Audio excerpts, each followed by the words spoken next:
Hey there, film fans. I'm Jeff. I'm Dave. And I'm John, and welcome back to The Love of Cinema, a pod in which we'll challenge one another to discuss movies, both new and old, with a strictly positive critical eye. That's right. And to keep us positive, to keep us avoiding lazy negativity, we've decided to make this episode a bit of a drinking game. Ooh. So anytime we say anything negative at all about each other, about this film, about how if John talks too much on this show, Dave is going to pack his bags and all his tennis rackets and hit the road. You're going to hear this sound. That sound means we're taking a drink. We hope you drink along with us. So, pour yourselves a glass, sit back and relax as we spend the first 5 minutes of our episode explaining what a rotary phone is. Cheers, guys. Oh, man. That was a cool sequence when you saw him dial each number and you saw the gears move. All right, people, we are talking this week about Dial M for Murder. Why are we doing that? Because the random year generator spun 1954. Funny enough, this is our second time visiting 1954. About a year and a half ago, we did Rear Window, which also came out It was a busy in the year. same year. Two Hitchcock masterpieces, some might say. They came the exact same year. So if you're new to the show, we set up the context, give you a little background about 1954, what was going on in the world to help illuminate why this movie pops even more so with some background and some context. We already did a lot of that stuff from back in the day. I highly recommend going back. So I'm going to keep it with a little bit more fun trivia like I've been doing whenever we've been doing our repeat ones. Jeff, hold on for 1 second. Dave, are you hearing that too? I heard him go crunchy. Yeah, he's got Rice Krispies in his microphone. Yeah. What does that mean? We'll probably be okay. You were coming in a little crackly through the mic, but I don't know what was happening. Oh, no. It's probably All right. okay. All right. Well, fingers crossed. Otherwise, Dave's going to have some work to do tomorrow because Dave edits and produces this podcast for us. We I really can't appreciate fix that, that. using your skills. Check the YouTube, too. Got a YouTube here. Yeah. John's got another cool background there. Watch the after show where I'm like cussing everyone out because they fucked up their audio. Fuck, I knew this the whole time. We literally talked about the first minute of the episode and we kept going anyway. Anyway, that's it, guys. Any mini reviews? We like to do some mini reviews for new movies. I saw something. Yeah, I saw John saw a something this new week. one. Woo. Dave, not you this week? Well, you saw No. something, but you can't talk about it. No, I was working a lot this week. Dave did a test screening, though. But yeah, Good for you. can't podcast about that. Nope. No way. That ruins the point of the test. Although I don't know if this one passed the test. Guys, I'm so excited to the get video to this played. episode. Shit. Were you running tech on the screening? Is that why? Mhm. Is that why you were there? Oh, okay, cool. Yeah. Okay, awesome. Whenever they do a screening in a theater for like an event, they have to test it like the morning before or the day before or Right. the day off sometimes. Was there an Sweet, audience? No, it's just us and sometimes the directors and producers. And you had to Cool. screen the whole thing? Yes. Oh, man. Interesting. Just to make sure they sent the whole fucking file.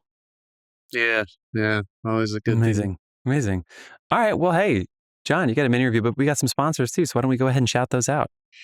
I will. We have a beer sponsor. His name is Carlos Barroza. You can find the link to his Instagram in our show notes. It's cbarroza.beer at cbarroza.beer. You can go there and see him talking about beer, taking pictures of beer, making beer, all the fun things. Thank you, Carlos, for your lovely support throughout the years. Please send me some beer.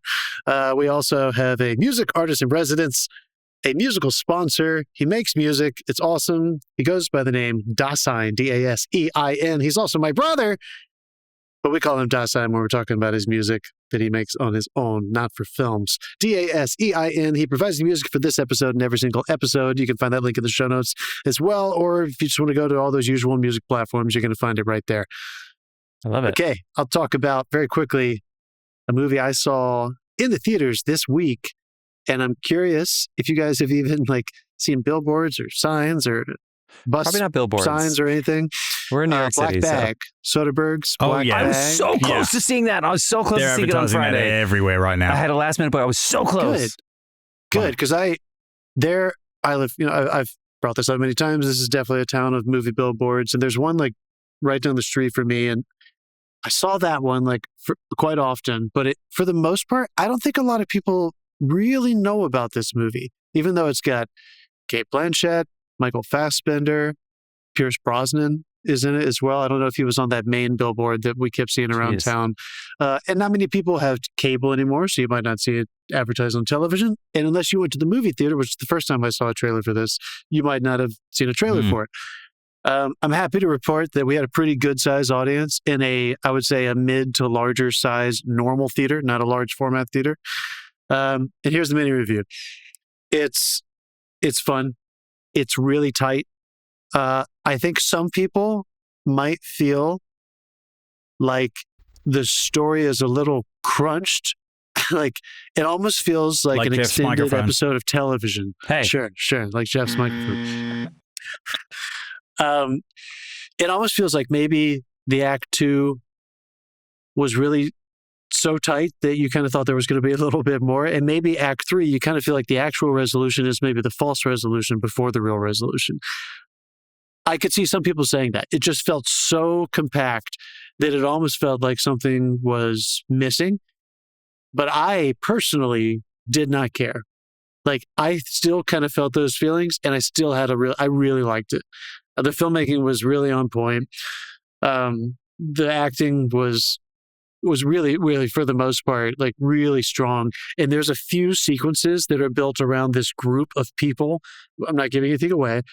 This group of people that Fassbender is kind of trying to determine who's lying. And there's a good dinner table scene.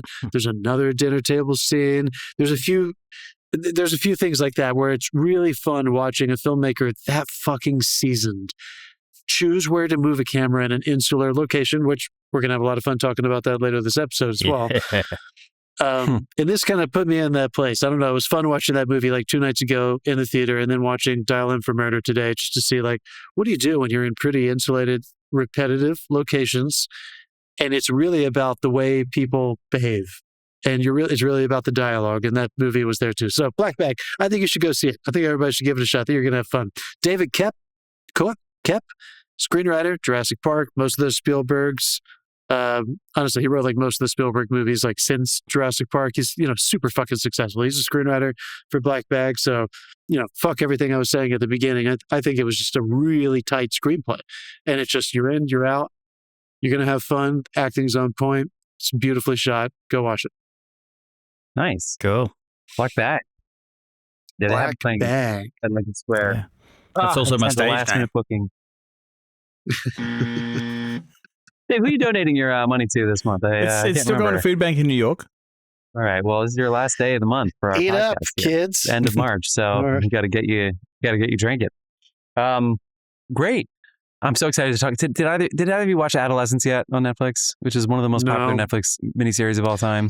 God, I keep All right, getting fine. screenshots. People are like sending me their screenshots watching it, Yeah. assuming Screenshots. I've already seen it. Or I've seen a lot of the Yeah, film how-tos or how they did it.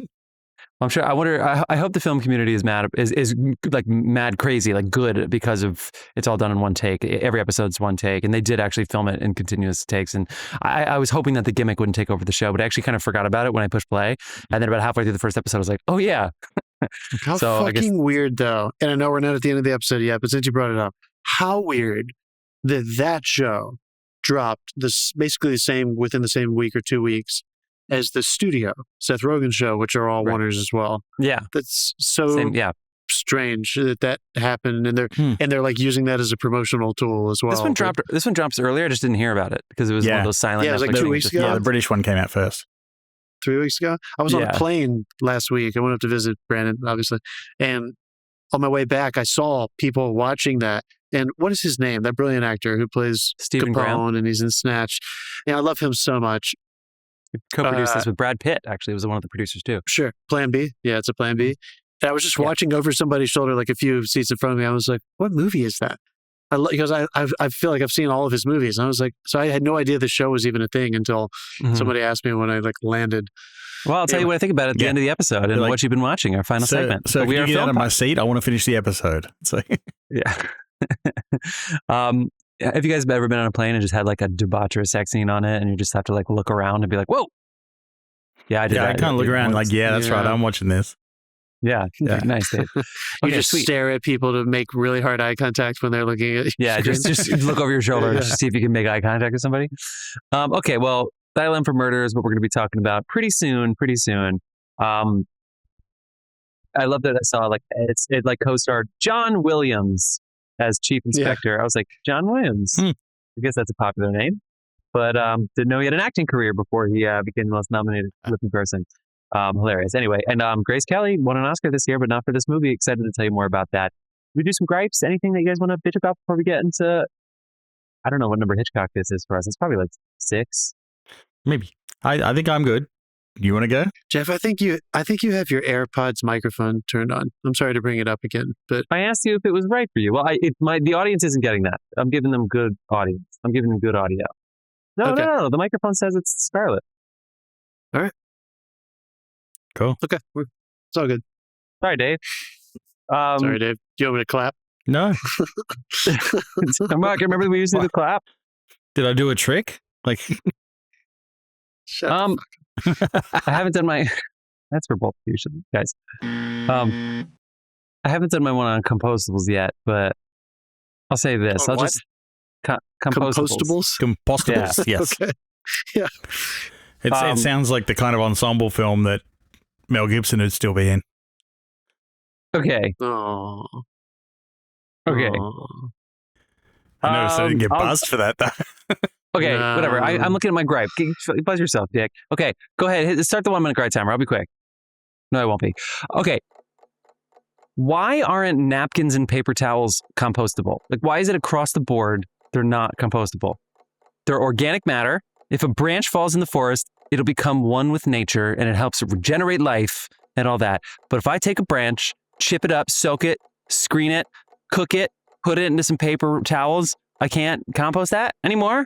Fill it with chemicals. You know what? We barely even bleach them anymore. Even Happy dude. Gilmore understood when he broke that rake. He said, I didn't break it. I was just testing its durability. And then I placed it in the woods because it's made of wood. And I thought it should be with his family. That's Happy Gilmore. He understood this.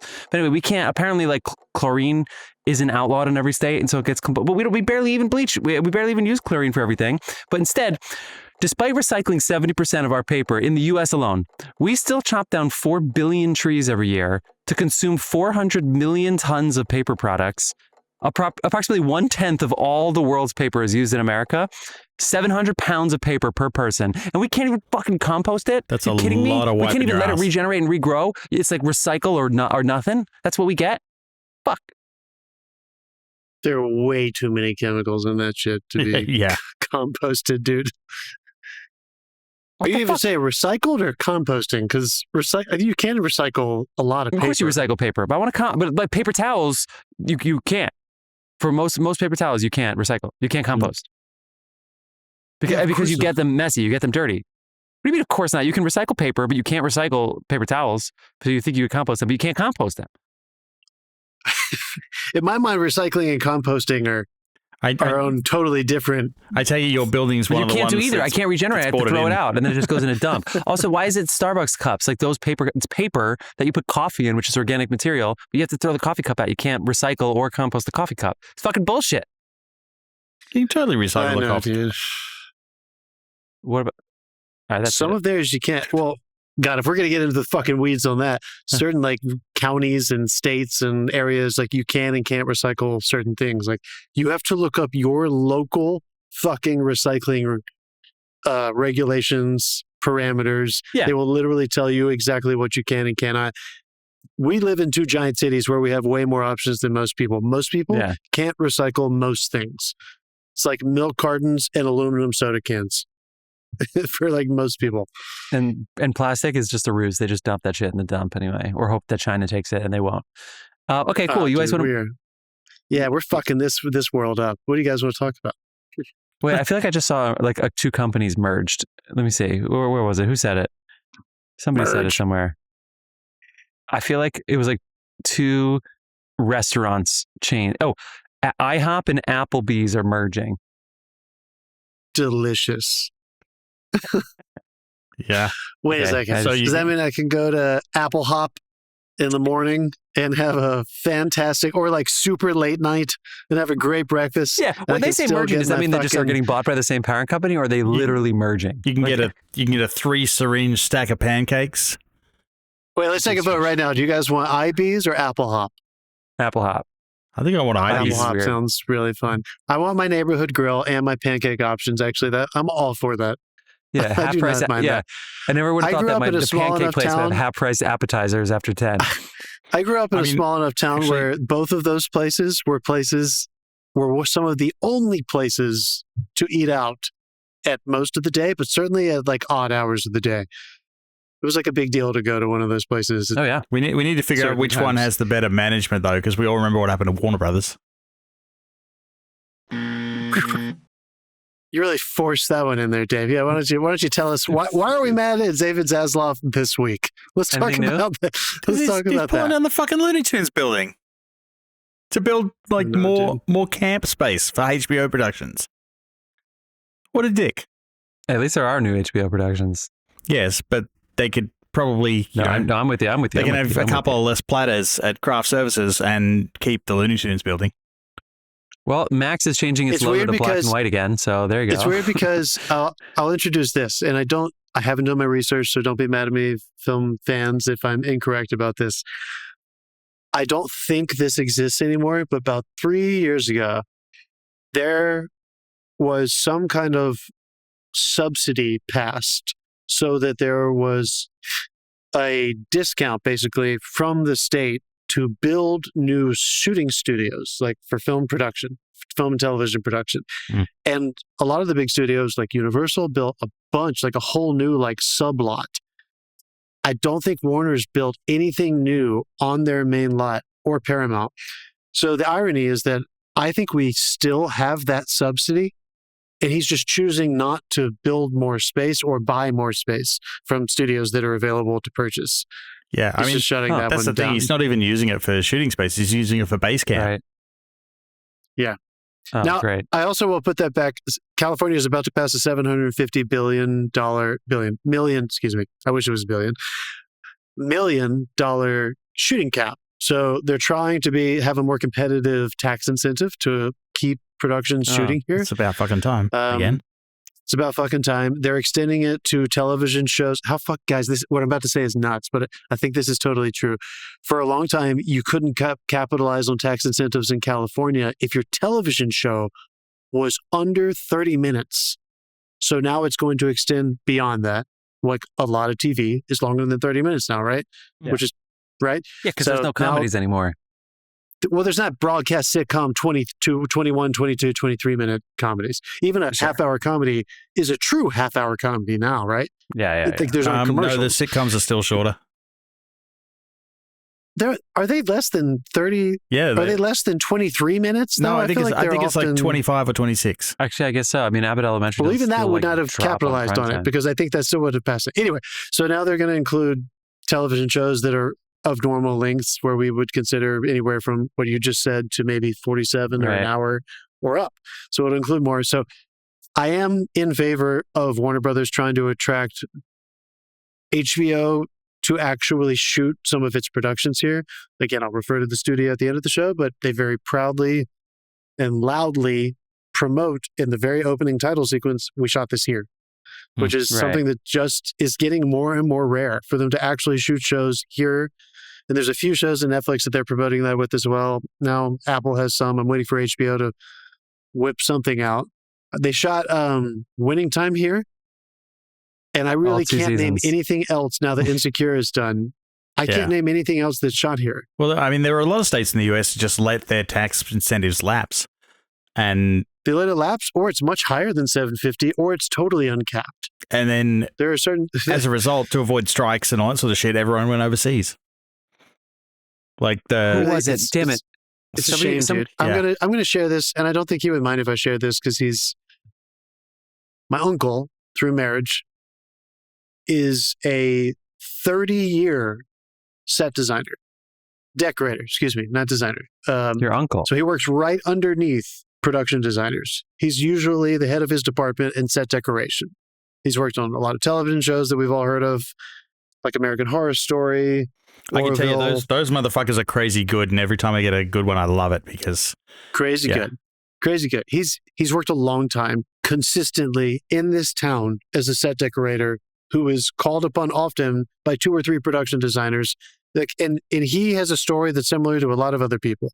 They're in that working class behind the camera section of this industry. And for a long time, if you lived here, You could do that every single day. He would choose when to take off, you know? He hasn't worked in over 3 years. A single job. The strikes fucked it, of course, but the work just hasn't come back. And even those production designers that know him, he doesn't want to leave because his family is here. To go do also, those temporary shoots. All your contacts go away because half the people decide not to come back to it. And then you got new people who come in, they don't know you. They're not going to call you. Yeah. And they're not working either. So I want New York, I want LA, I want these bigger cities that are hubs for this stuff to become hubs again. You need a hub. Yeah. Ask any airline, you need a fucking hub. I mean, did you hear Adam Scott was on Rob Lowe's podcast? Did you hear this anecdote that's going around? So Rob Lowe is filming a game show, which to me, Rob Lowe podcasting about doing a game show is really depressing. But so I'm sorry to say so. He's a legend. Yeah, it's weird. He jokes about going backwards from being a movie star, then to a television star, and then a podcast star, and now he's a game show host. So he just keeps going backwards. Got to get a gimmick. He apparently is he's whatever this game show is. He is filming in Ireland. It's called The Floor, and he really pushed for it to be in Los Angeles because that's where he lives. And the studio said it was cheaper to fly him and 100 people to Ireland and film it in Ireland than it was to just do it in LA where everybody lives. So. Again, we're in this weird thing too, where everybody's like, "Got to be paid, you got to be paid, you got to be paid," and then they're like, "Everything's too expensive." It's so I'm sure we're getting fucked by people who we're expecting to scoop a lot of cream off the top, but I don't know how it works. Where this worked for a million years, and now all of a sudden everything's too expensive, and so if it's suddenly too expensive, and we can get it cheaper, that means they were never paying properly in the first place. Dave, that's totally right. In our group thread with the Matt and Mark movie show, shout out to Matt and Mark. We were talking this past week, and I think you just nailed it when you basically said, well, as soon as you have to worry about shareholders, everything shifts to bottom line. Goes to hell, yeah.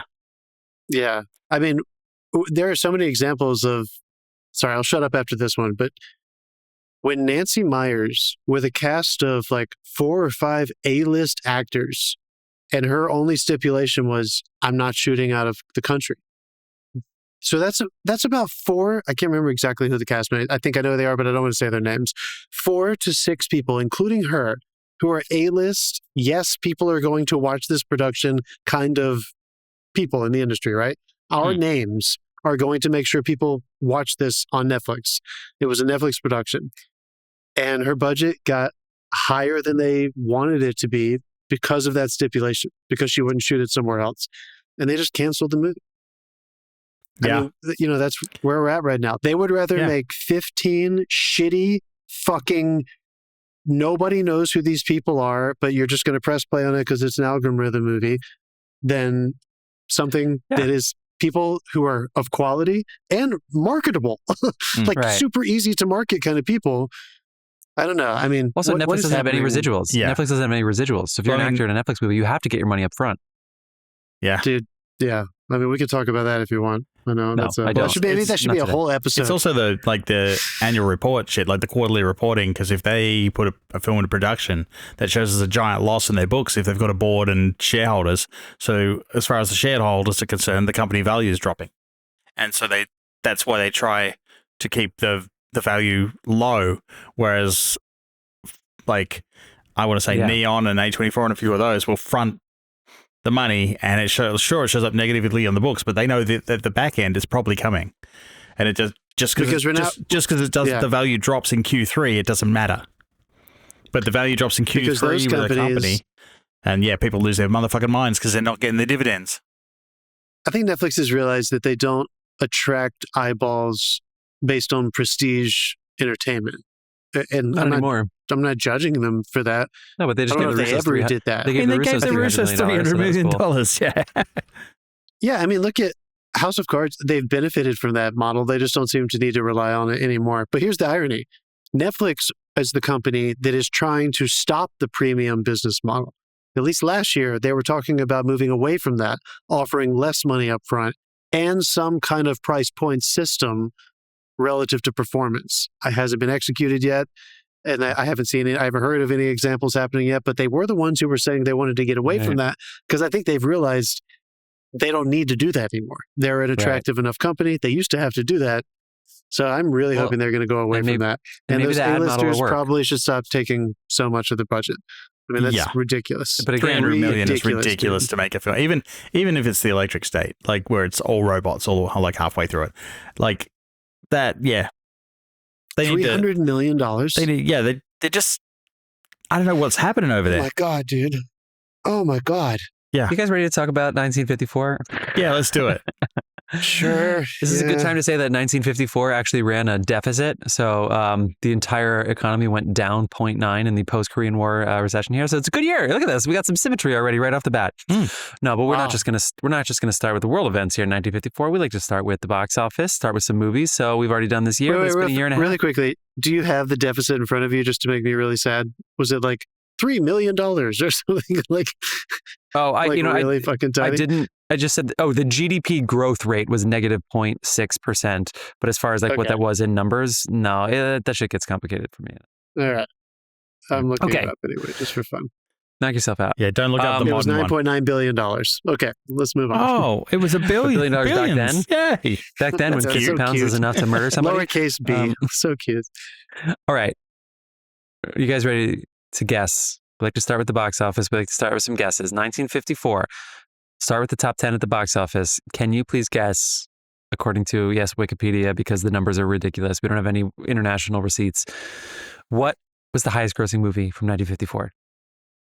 And just to remind our viewers, we started our blockbuster around 70. It was Jaws, so it was 74. We technically started in 80, but we kept Jaws and Star Wars in because they sort of invented the blockbuster. So we don't already know the answer the summer to blockbuster. the summer blockbuster for this one. I'm going to go with... But we're talking about 54. My top two...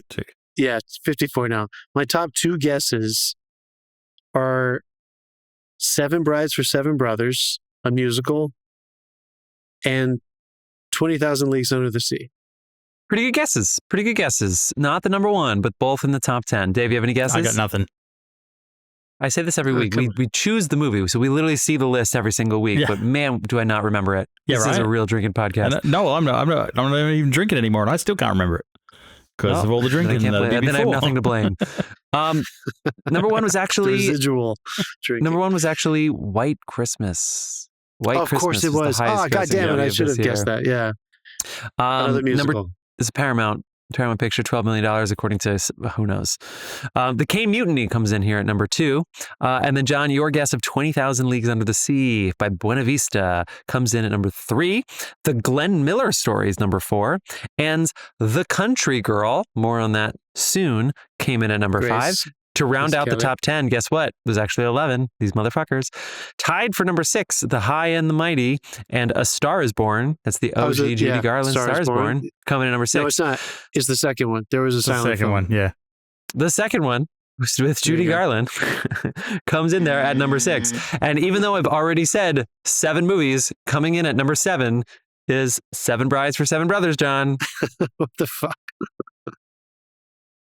The 8th on the list, but somehow the 7th highest grossing movie, Seven Bride for Seven Brothers. Didn't that have Clint Eastwood? Wasn't he in that movie? No. I think he's a background dancer in that. Okay. No way. I'm going to go and have a look during at it, Rawhide, actually, right? No, this is before Rawhide. Is it Paint Your Wagon? Oh, as well. He's before. In Paint Your Wagon. He started in like Dave with the Paint Your Wagon. Good for you, Dave. It was Paint Your Wagon? Okay. Clint joined the Warner Brothers acting program. So he was thrown around in the studio for a long time. Coming in number 8 is Rear Window. Previous episode. I'll remind you all again. Go back. I believe that was November of 2023. If you're going through our feed, you want to scoot ahead. Magnificent Obsession comes in at number 9. And number 10, you have There's No Business Like Show Business, which is a song from Annie Get Your Gun. So I don't know if it's like an Irving Berlin review. I don't know what that is. I didn't look it up, but There's No Business Like Show Business comes in at number 10 with 5 million or so. But I did this last time. Do you know it? If you just did money that was made in the year 1954, do you know what was actually the 7th highest grossing movie of 1954? And I'll give you a hint. It did not come out this year. No idea. Gone with the Wind was the 7th highest grossing movie of 1954. What the fuck? Why was it released then? I don't know. No idea. Let's see a couple other things. Brigadoon is another musical. Is that in anywhere? Not in the top 10. The top I 10? didn't go down the whole list. Actually, the numbers does that, but Wikipedia doesn't. I feel like a They lot just of the do top musicals 10s. are popular later. I usually do Box Office Mojo, but they don't go back this far. Okay, A Star Is Born makes the premiere. Judy Garland, it's like her comeback after her termination from her contract at MGM. She was astounding, of course, and this is the famous quote where Groucho Marx apparently like telegrammed, and then it got everywhere, that he said that her not winning the Oscar for A Star Is Born was the biggest robbery since Brinks. I guess Brinks had a robbery. I don't know. It's a famous Groucho Marx quote. Not that famous, coin. I think. Yeah. 3 coin. No, it's a famous quote. It's a famous quote. Shut up. Based on the sure. It's a famous obscure quote. Julie Stein won his Oscar here for 3 Coins in the Fountain, that Frank Sinatra song that all of our grandparents love, from the movie 3 Coins in the Fountain, which also won Best Dramatic Score this year. And was it the original? No, it can't be the original. It's got to be the second Godzilla premieres in Japan. It became a huge success and became the first in the series of the Godzilla film. I thought the original was in the 30s, no? Is it? I guess after the atom bomb. That makes sense. Okay, fuck everything. It's 1954. It was this one. I don't know why. I have the notes written down. I don't know why I pretend to just not read what I wrote. It's more fun that way. Okay, quick to the Oscars. On the Waterfront won 8 Oscars, including Best Picture, Best Director Elia Kazan, Best Actor, Best Supporting Actress, and Best Story and Screenplay. Wait, no, it won Best Supporting Actor. Carl Malden, I think. Yeah, that's... Though it was Eva Marie Saint. Yeah, okay, I was right. That's okay. So it's just Best Supporting amongst Actress. yourself. Yeah. Anyway, this is also Brando's 4th consecutive nomination for Best Actor, the only one to do that. I think Robin Williams had 3 in a row. I think a bunch of people had 3 in a row, but Brando had 4 Best Leading Actor in a row awards. And he won, actually beating Humphrey Bogart, who beat him for Streetcar, when many people thought he would win for Streetcar, 1953. And I guess that's all I want to say about the Oscars this year. Anything else you want to shout out? Any other movies that came out this year you want to give attention to? If anybody wants to watch a classic racist production from the past, Burt Lancaster plays an Apache warrior in Apache. Oh, God. With a whole bunch of paint on his face. Oh, my God. I recommend just clicking on that, just if you want to have a nice little, feel those muscles in your face cringe a little bit. You already called out a lot of the really great ones, the Seven Samurai and On the Waterfront. But I've never seen Creature I did from not the say Black Seven Samurai. Lagoon. I went to a screening of it. I thought you did mention that. I went to a screening of it here in New York. I've never seen it. It was. I really need to see it. They literally just released the book of. I think it was the woman who designed the costume wrote a book. Oh, cool. And yeah, she was there, and we all sat there and watched the movie first. I'll call out Billy Wilder's Sabrina. Great movie. Right. Age difference is weird. You know, it's weird to age with that, but it's just so charming. It's hard not to love everything he makes. Animal Farm. I think this is the first adaptation of that. So that happened. And then after a while they just kind of went, yeah, we're done with the Animal Farm adaptations. Thanks. Yeah. You know, so Lestrada. I was told by somebody in acting class one time, like, you can't call yourself an actor until you've seen Lestrada. I always think of that anecdote when I think of that movie. I remember you complaining about that after that class. This guy's like, fuck this guy. He's probably right, but fuck this guy. And then Barefoot Contessa, which I still have never seen, but I know that's a really popular one. They're like, I feel like I should have seen. Yeah, with Ina Garden. It's Gardner. It's Ava Gardner with Humphrey Bogart, and it's a Joseph Mankiewicz. So I mean, we love him, right? Mank. Yeah, that's cool. I think if we said Mank's brother. Hell yeah. All About Eve and that stuff. Anyway, all right, we'll leave it there. He wrote All About Eve. That was a different. Was that 55? Doesn't matter. Let's move on. He directed and wrote All About Eve. Love it. Okay, so couple world events. So the big world events I'm going to skip over is Senator Joe McCarthy is censored. Yeah, fuck you, dude. Bringing an end to his witch hunt of the communists fuck after... you, McCarthy, you fucking piece of dog fucking mother shit. Guys, let's all get ready, because I feel like shit like that's about to happen again. Yeah, let's all just we can't talk about that. Totally they're going to, because these podcasts get transcribed, and I don't want to get taken off the fucking street. So, hey, no way, dude. I'm ready to go. We'll get this some podcast. Did you guys know this podcast is what's going to bring us down? Yeah, this is the thing. This thing is what's going to send us. I didn't know that was going to be my demise, but there was an article this year about our alma mater. Fuck you. We like Noah. What was the article? A Southern university tries to distance itself from Elon Musk, and it's like the tagline under the picture of like Elon sweatshirts were like we have nothing to do with Tesla or something. Honestly, anyway, I can't wear my. I have to stop. Retired my fucking hoodie, dude. I cannot wear it around here. And we all thought it was because it fell apart, but no, it was nope, sturdy, well made. Yeah, really well made. Unlike Tesla cars, which rattle. Actually, I've been in a couple and they're very comfy, but I have heard they rattle. Anyway, NBC broadcast the first coast-to-coast use of color broadcast for the Tournament of the Roses parade. Oh, cool. I forgot that people care about that. Ellis Island in New York closes as a point of immigration. No more immigrating to Ellis Island. Can you imagine being there in 1953? Like the end of the Ellis Island? It's probably like, okay, why don't you just fly? The Supreme Court rules on Brown versus Board of Education, stating that segregation of public schools is unconstitutional. Church of Scientology is founded. Eisenhower is the president, and he warns against invading Vietnam. Yeah, how did that go? And the first sub 4-minute mile was run by Roger Bannister. The first Burger King came out too. Okay, you ready for some fun facts? Okay, here we go. 1954. Swanson introduces TV dinners. Come on. What's better than that? 1954. Wow. I can safely say I've never had one. Did you miss it out? Wait, a TV dinner or a Swanson TV dinner? Oh, okay. Are they still around? Neither. I'm trying to imagine. I don't even know if I've. What do they make now? Sausages? They definitely make those breakfast sausages for sure. Yeah, right. I'm trying to think of what they do. Like in my day. If you had one from 1954 that's been in a freezer since then, how much would you pay me to eat it?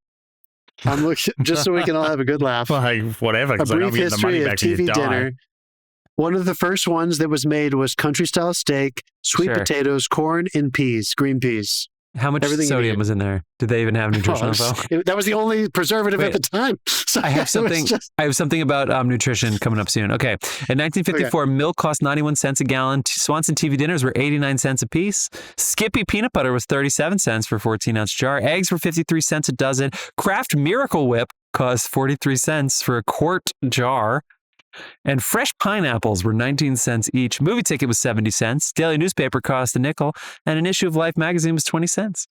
The average income per year was $4,000. Average income per year. The average cost of a new house was $22,000. So that's not, because I feel like we had a year that was better than that. We had a year where the average house was double the average income. I can get one of those houses on my fucking credit card right now.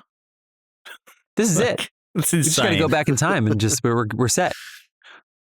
Average monthly rent was $85. Average cost of a new car was $1,700, and a gallon of gas was 22 cents. Even though I thought gallon of gas was 22 cents. The NBA champions were the Minneapolis Lakers. The NCAA basketball champion was LaSalle. How'd that age? NCAA football champs were Ohio State and UCL. I don't even know what that is. University of California at L. I have no idea. And then the World Cup soccer champion was West Germany. That's right. This is less than 10 years away from World War II. And West Germany, which is basically most of Germany, won the World Cup. Good for them. Popular baby names in 1954, Michael James, Robert John. Man, John, popular name. What can I say? So all those are pretty, all those don't change. But guess what does change? Mary, Linda, Deborah, and Patricia. Don't get a lot of Debs. A lot of Debs, a lot of Pats, or Patricias, some Lindas. Patty, yeah. Life expectancy was 74, not too bad. The most popular holiday gifts were Matchbox cars, Scrabble, and a wiffle bat. Okay, wait. You realize that the life expectancy being 74 means that they're due to die in the next couple of years? From 1954? Oh. Damn. Oh. Not if they were born then. the time's ticking down. Yeah, no. It's if you fought in World War II and you're still alive in 1954. Well, here are some things that were some products, consumer products introduced in 1954. Chiffon margarine, the Jotter ballpoint pen. That's right, the Jotter came out in 1954. The Kodak stereo camera, Rolaids, Sun Silk, which was a hair care product, a transistor radio. Come on, that's like in songs, right? That's in Brown Eyed Girl, right? A transistor radio came out in 1954. Trix cereal. Tricks are for kids. And the Wigomat, the first electric drip coffee maker, the Wigomat, came out in 1954. How about this? This is a keeper stat that I decided to keep in our show. Only 49% of farms had telephones. So if you wanted to know where your produce was and you're a farmer, you couldn't call them. Yep. You got to drive out there in the trucks. God damn, dude. I have a lot of other food ones. I'll move on, except for 3 pounds of onions cost 19 cents. 3 pounds of onions for 19 cents. I guess we had a lot of onions in our house that smelled like shit back then. Oh, here we go. This is the last thing. Nobody was obese. One of the most popular cookies, nobody, was the Sunshine Hydrox. Oh, wow. Sounds sweet and delicious. Yeah, Hydrox. that thing sounds like it'll clean you out. Yeah. Some popular chocolate included Whitman's Sampler. Whitman's Sampler chocolate was $2.25 for a 1 pound box. And then it says chicken, but it says, quote, frying. Did they have a different kind of chicken? Like a chicken not meant for frying? It was like chicken, quote, frying. So frying chicken cost 29 cents a pound. And a lot of beans were this year. A lot of beans. Are you ready for this? Okay, this is the last thing I want to say. This is about nutrition. A book came out this year called Let's Eat Right to Keep Fit, which was written by Adele Davis and is widely considered one of the earliest health food books. Let's Eat Right to Keep Fit. So I checked out a Goodreads review of this book just to try to learn a little bit more about it. Here's a quote from the Goodreads person. Fuck you, don't tell me While what I to agree eat. that proper nutrition is crucial to good health, I am not so sure that a diet that includes liver on a daily basis for breakfast and other organ meats, kidney, heart, and brains, at least 2 to 3 times per week is a key to good health. Nor do I believe that a good diet will cure or prevent the following: polio, depression, muscular dystrophy, insanity, eczema, alcoholism, homosexuality, 1954, irritability, psoriasis, infertility, lassitude, juvenile delinquency, etc. All claims this book says if you follow its guidelines, you could possibly rid yourselves of. That's right. Eczema and homosexuality. 2 or 3 of those things, it might actually be helpful. every day. Liver goes good with the first C of the day. So yeah. And this is a quote from the book. Because even 5-year-olds were smoking back then.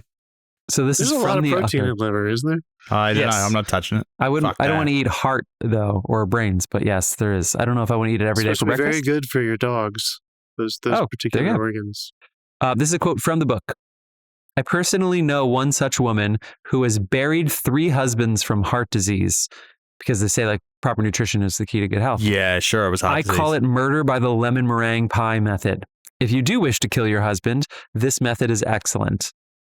And that, my friends, is our segue into dial M for murder. Although it is not it is not she killing he, it is he killing she.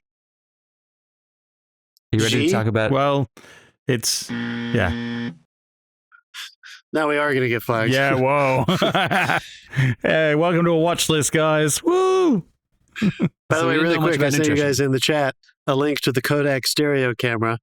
It's 2 lenses. Yes. For each eye. I don't know if I recommend clicking on that, looking at that camera. Pretty funny. The variation of that turned into the viewfinder thing that was a toy for kids. Oh, I've seen these. This is cool. Viewmaster, thing. I stayed in a hotel in one of the Moxie Hotel in Boston. I stayed there, and they're really cool. Like the rooms are fucking tiny. It's a really functional place, but they've got like one of the old Viewmasters with the Grand Canyon reel in it for you to play with while you're in the room. That's cool. Yeah, that's fun. There's nothing else to do, so yeah. Oh, come on, Boston. It's a hell of a town. Got it. Yeah. Are you a cop? Okay, let's go. No, I'm the guy who does his job. You must be the other guy. That's the best line in the movie. Who Feds are like mushrooms. What is it? Feed them shit and keep them in the dock. All right, let's go. He's like, is your guy in there? Maybe, maybe not. Maybe fuck yourself. Come on, it's so You're one of those health freaks, aren't you? Yeah, go fuck yourself. Their little exchange there is my favorite fucking thing. All right, let's go. It's like, I don't know, maybe go home, fuck my wife. Fuck your wife? Okay, we've How you doing? Tired from fucking your We've done the whole movie. Let's go. I'm tired. She's tired. How's your father? Good. He's tired from fucking All right, you guys need to stop. Yeah, that's it. Oh my God. I didn't want to do that. You boys are shit on yourselves. Marty. I think those are both second choices too, so good for them. Wait, speaking of Marky Mark, have you guys been hearing his ad for his new podcast? No. Is it about Jesus? Did you get it before prayers, the Mad Mark movie so show? You can pray with him every morning. Yeah, daily prayers. I have seen a couple ads for that. Oh, yeah, okay. God bless. All right, you guys ready to talk about Dial M for Murder, 1954? Right. Yes. So casually, Grace Kelly won an Oscar for The Country Girl, which also came out in 1954, not for this movie. Oh, by the way, she had 5 movies that came out this year. Rear Window, she was in, remember? Dial M for Murder, Green Fire, The Bridges at Toko-Ri, and The Country Wife, for which she won an Oscar. That's 5 movies. So Hitchcock had 2 big ones. She had 5. Pretty good years for both of them. This movie also starred John Williams, as we said before. And don't forget that... where the fuck are my notes? Where are my notes? Ray Milland. Where my notes go? Yes. He won an Oscar as well. He was an Oscar winner. Our lead. Check it out. Anyway, my notes disappeared. Fuck everybody. Frederick Knott wrote the screenplay, which he adapted from his play, and Robert Burks was the DP here. Are you ready? I'm going to read the tagline like I always do. This is available, by the way, on Plex, Hoopla, Canopy, and IndieFlex, although it was not available on my Canopy, and Plex Nothing's available in your Canopy, dude. You got like the budget Barbie fucking Canopy. My Canopy sucks so bad. Plex, which I downloaded, and it was on. And I thought it was a tease because the first ad was like 10 seconds and then the movie started. And I was like, oh, this is going to be great. And then every ad break after that was 3 minutes. And I was like, okay, come on. Did you get a lot of medicine ads? Because fuck me. Like, I never encountered medical advertising until I got to this country. And it's crazy. Who are the people that are going to sit through 20 minutes of ads just to not pay the $3? It's going to be senior citizens. So we're going to give them some medicine ads. That's what I thought. And my co-hosts, apparently. You cheap, I made it halfway. Fucks. I made it halfway, and then I was like, no, literally every week I do an Amazon order, and I just get 2 things, and I put them together so that I can get the $1.50 credit so that I can fucking rent this movie for $1.50 instead of $3. Wait, what's that hack? What is that? It's not a hack, but if you do an Amazon order, you get a bunch of things. If they're not in the same like venue or like place, you can put them all into one box. You can like make sure that even if you wait a day, they call it like the carbon or the eco-friendly option. And then they'll give you, it used to be a $3 credit, but now they've cracked back. You know, Amazon, they don't want to do that anymore. So now it's $1.50. And so they'll give you like a $1.50 credit, which you can basically only use for digital rewards. The Amazon robots unionized, so the price went up to have that done. Yeah. It used to be $3. So it was like, great, it's a free movie. But now it's $1.50. But yeah, basically whenever I order, even if it's just like a toothpaste and if it was something dumb, I'll just wait an extra day and get $1.50 back so that I don't have to sit there. Hey, man, good advice there for weekly and movie it's more watches. eco-friendly. It's less boxes that they have to send. Okay, anyway, we're talking about Dial M for Murder. I'm going to go ahead like I always... You're saving the planet, Jeff, aren't you? Your combined order. Thank you for your service. What's the one thing that you refuse to give up for global warming? Airline travel is really high. Obviously, I don't fly that much, but like, I'm not taking a boat across the sea, you know? And I'm not going anywhere. I think paper towels is one. I got to go through paper towels. Apparently, based on your earlier rant.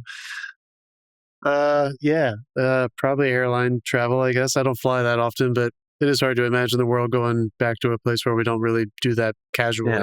You ate meat again, so your carbon footprint just went up too there, John. Dave? It did, but God almighty, I saved, do you know how many gallons of water I saved? The water is, everybody thinks, it's not just the methane, which is a lot. The water that it takes to raise the water, dude. Meat. I did the math one time. It's like millions of tons of water for not eating meat for almost 20 years. It's crazy. You ever watch Cowspiracy? They talk about that in Cowspiracy. Dave's just like, shut the fuck up and move on. Dial M for Murder. Are you ready? Yeah. A London playboy.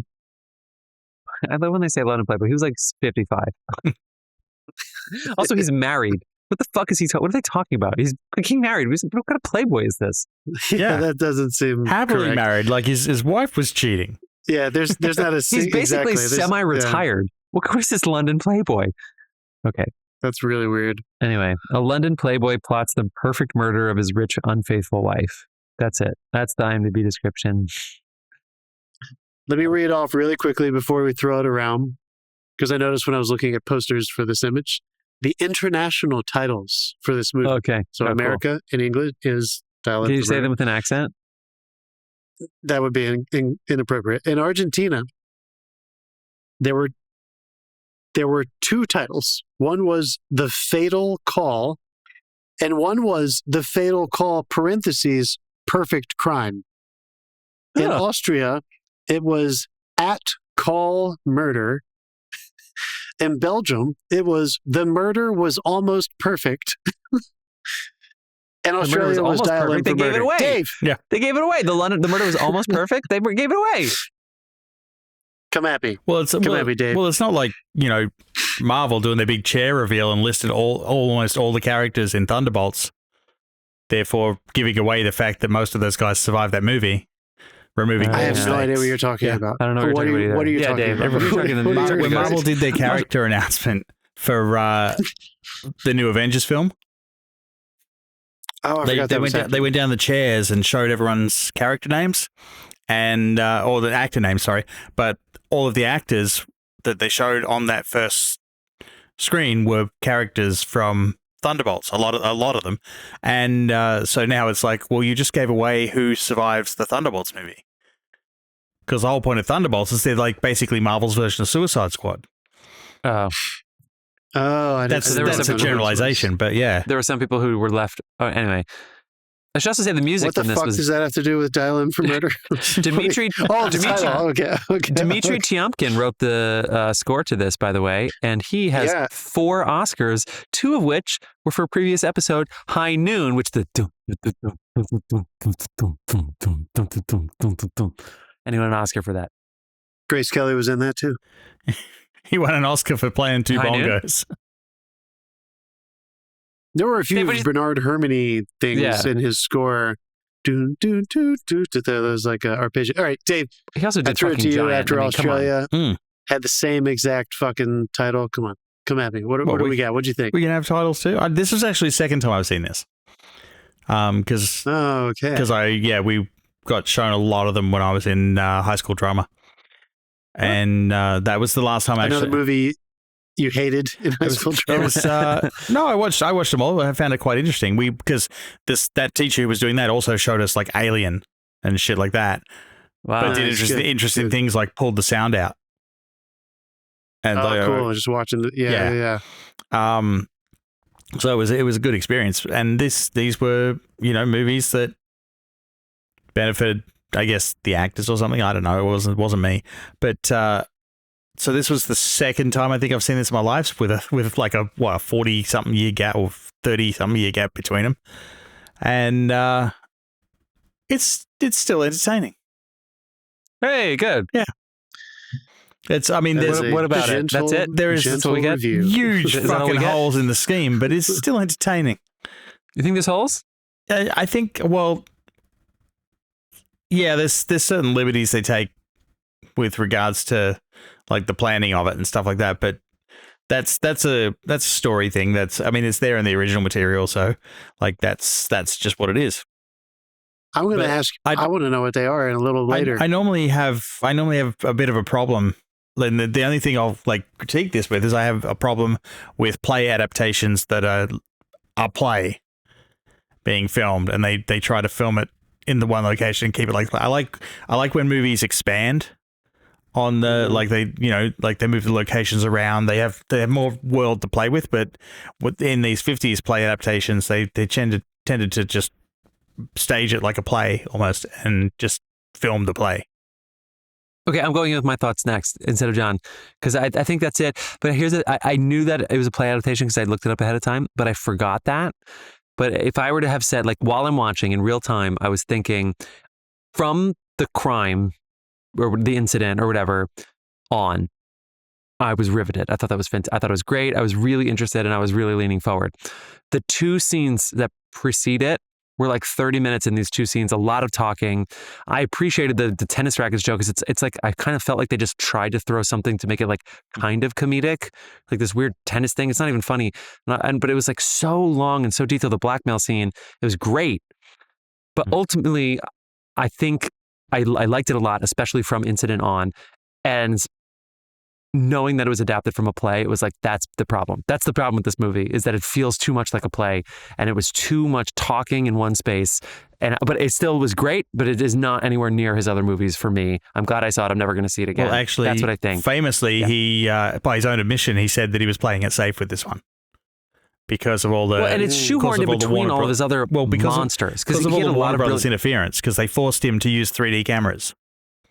Because 3D was just becoming a thing. Oh, dude, there's a whole fucking history behind this. This thing was Is that why there was so much shit in the foreground of every single shot? Yeah, this was originally shot in 3D, and it explains some of the tracking shots where they track sideways into the depth of the room. It was originally shot in 3D because the format was like taken off in the 50s, and they actually shut down production on a whole heap of stuff in the studio to retrofit the studio, like refit the studio for 3D. And but only 2 of the, I want to say 6, maybe 7 films Halted ever actually screened in 3D, because by the time they got them out, of course, they'd abandoned the format. And like when this came out, it screened, I think, for 4 days in 3D. And then like exhibitors are calling the studio going, what the fuck, dude? No, no one's coming. Yeah. We need to put the flat version on. And they went the flat version, and then it took off. I'm not surprised. So this basically led into his like, what was I just going to say? His like Shakespeare tragedies section, like where he wrote all the like King Lear and Hamlet and all that, like kind of in sequence, Macbeth. He goes Dial M for Murder in 1954. Then he goes Rear Window same year, To Catch a Thief, Trouble with Harry, Man Who Knew Too Much, Wrong Man, and then Vertigo, North by Northwest, Star Time, Psycho, and then The Birds. So like clearly he is going into that part of his life, and it does seem like this one was in between the old simple movies that had great, and then This one seemed like it had a lot of studio interference, like if you read the history of it. Interestingly, when they released it in Portugal, it has a 25 minute less runtime. Because the regime that was in control of Portugal at the time was censoring the shit out of anything. You couldn't have anything sexual, have anything to do with murder. So they cut the out of the movie. Hilarious. Anyway. But yeah, it's like the other problem, of course, which you can sort of notice when you're watching it, is because they forced him to use these giant 3D cameras. The room was tiny, and they couldn't get sometimes far enough back or like in the right position for some of the shots, which I think that's why we got the high angle one in one particular scene. I kind of like the high angle one. Did you notice the phone dialing at the beginning? And they had to actually construct a giant phone and a fake finger and dial the phone with the prop finger because they couldn't get the camera to focus in tight enough on the phone. So if you go back and look at it again, it's a giant fucking phone with a fake finger dialing it. Weird. John, what'd you think? I really loved it. and I'm totally in agreement with you guys that we've talked about this before, the adaptation thing. For some reason, it didn't bother me with this one. I don't know. I guess I very quickly realized this is going to be one of those parlor mysteries where it is going to be mostly about discussing. And I don't know. I love all these actors so much. The only real critique that I have, and it's almost refreshing when this happens, is that there's the sequence when he is explaining to the man he's hiring to murder his wife, bribing to murder his wife. Yeah. Early in that sequence, before he confesses that it's going to be a bribe, for maybe the only time in my entire experience watching Hitchcock, there are some janky camera moves and some cuts that don't work. And it was like 7 minutes of refreshing, like, oh, he's not a master. He does make mistakes sometimes. Like, he's not absolutely perfect all the time. And I wonder now if it's because of that fucking camera. Yeah, like, I wonder if he was feeling... You've seen the size of the old 3D cameras. They're fucking huge. Yeah, it's a monster. And that, like... Because honestly... That room was not big. Like, that was the biggest problem they ran into. Big. Yeah. For the rest of the movie, unlike a lot of modern play adaptations where I feel like they go too close to trying to say proscenium, for the rest of the movie, I was completely engaged with the filmmaking and the storytelling. And I was so happy to just watch a very clever...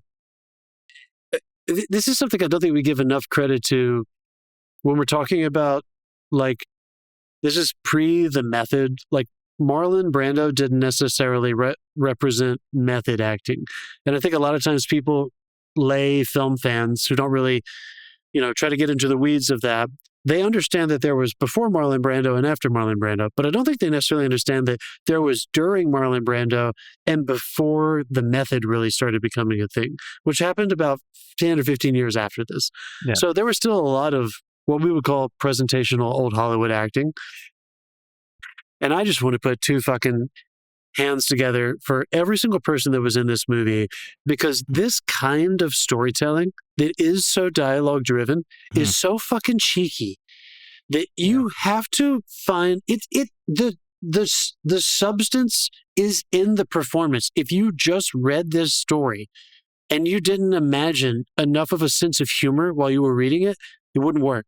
And I feel like they found so many levels to it that sometimes their twists and one-ups only came from tone, which I thought was so remarkable. Yep. And like so many times that happened from John Williams and Ray Milland.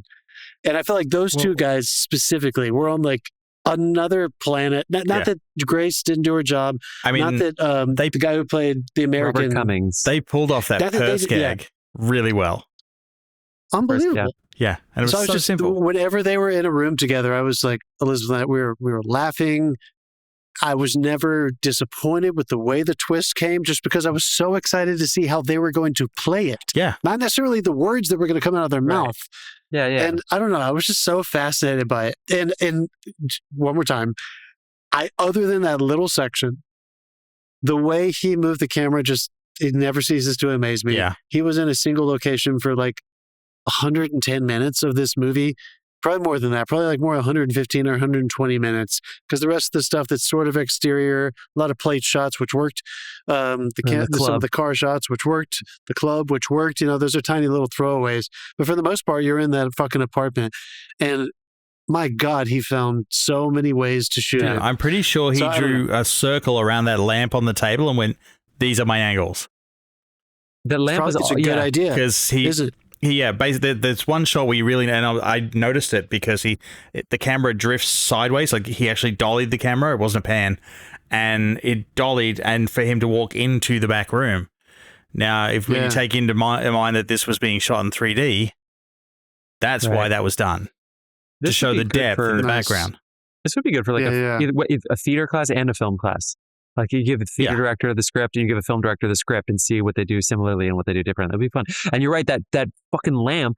There was one line that Grace Kelly had where she's walking and then she starts her line directly behind the lamp. And then she keeps walking and the lamp is in the foreground. And then when it changes angles, the lamp is in the background of the foreground. And then he moves and then all of a sudden the beer bottles are in the foreground and the lamp is in the background. And it's like, God, what the fuck is with this? This lamp is like the goddamn sun, like revolving around them in this scene. And he's kind of I know we're talking about 3D, but he's kind of a king of dirtying up his frames anyway when he's in those trapped locations. It's not just about the amazing... were abrasive. They were like brush, I know, but it's not like in the bottom of your screen. But it was so helpful. I mean, like obviously the way he shapes light and uses like contrast to create depth is like, that's technical and kind of lame when you just say it. I think it's more clear to somebody who doesn't study light to see where he stages actors relative to props in foreground and background. I didn't think it's lame at all. Oh man, it was... Because like of course you don't. You're a fucking cinematographer. But look at that opening shot where they're like talking about their affair that they're having, and then they hold each other, and the camera like there's a knock on the door, the buzzer goes off at the door, and they're holding each other, the shadow of them holding each other's on the door, and they break apart. It's like that's not it. Yeah, it's just using shadow for that, and the use of one thing I did like really tip my hat to, and you can't do this as easily nowadays. Like he's so expressionistic. It's hard to pull off some of the things he does without it being campy today. Even though like I know it's campy then too. I laugh at it then too, but there's something endearing about it that he can pull off. The exposition is like a minute and a half of this, right? It's at the beginning where you just show them together. And then you show them apart, and then you show her kissing the other guy, and then you show the letter, and now you're back. Or whatever that sequence was. It really was like 2 minutes, and you knew exactly what you needed to know. And then the story began. Yeah, it's very simple. So concise. which is a good thing in plays. Like a lot of plays. I wonder how they did that on stage. Now that you're saying it's a play, I just didn't know it was a play. I wonder how they did that. I don't know if they did. Apparently, the play starts a little bit later. Oh, okay. I wouldn't be surprised if it starts with the blackmail. I wouldn't be surprised, right, if it starts with that. Yeah, literally just opens up. That is a meaty scene. I mean, that scene is awesome, right? And then the fact that it's happening tomorrow night, the blackmail, and it's like, I know in White Lotus they do this. What are you doing tomorrow? Okay, hold tomorrow free for me. And then he doesn't tell him what it's going to be. And then it's like, I need you to pretend to be a director. And it's like, what the fuck? Okay, like in this. Just for shits and giggles, if you're right, just to free associate, if it does start later, Hitchcock is Hitchcock through and through. He puts that scene between the American and Grace Kelly. Tell me his name again. I'm sorry. Cummings. But in real life, it's Frank in the movie. Yeah, Frank. But Robert Cummings is the American. Mark Holliday is the character. Yeah, Mark Holliday is the character, not Frank. She literally she's saying to him, how Hitchcockian is this? She's saying to him, he's changed. There's something off about him. He's not the man I thought he was. Hitchcock using that rule of suspense. You tell the audience everything. You show them everything. I want them to know exactly what's happening, so they are going to be wondering how it plays out, not in the dark about information. And I just thought, if that's true, what you just said, I think that's so fascinating that he was like, you know what scene we need in there? We need to make sure that the audience knows that the man I'm about to show them is up to something the entire time. I want them to always be it's an interesting aware of that perspective as well, because like when you start with them, they're like, they've had this affair, like the letters and everything, and you kind of start to feel a bit sorry for the guy that we're about to be introduced to, and then through the course of what he sets up and has had set up for, you find out, months, you start to go, all right, this has gone a little far. I don't like you no more. And you start shifting back to their team. So like the progression of the film kind of guides you into and kind of messes with your, your support of each character. I'm trying to think of the word, it's gone. Absolutely. No, you're right. The righteousness of justice. Like nobody is, except for the cop, except for John Williams, who doesn't have a moral center in the story, right? He's just an inspector, but that's the one time they keep Milland, things who plays her too. husband. Yes, exactly. They balance that out with what you don't know with what he knows. But Ray Milland and Robert Cummings, so Tony, Grace Kelly's husband, Windus, and Mark Halliday, her lover, the American, neither of them have a clean moral center. And I think that's why it's fun. And she doesn't either. So when she's going through, how's this for expressionism? Her that sequence when she's on the jury stand and it's just a photography portrait backdrop with different lights, shifting it and just some voiceover. Even she doesn't have a moral center. And so one theme that I think she lies to the inspector. She lies to the cop. Yeah.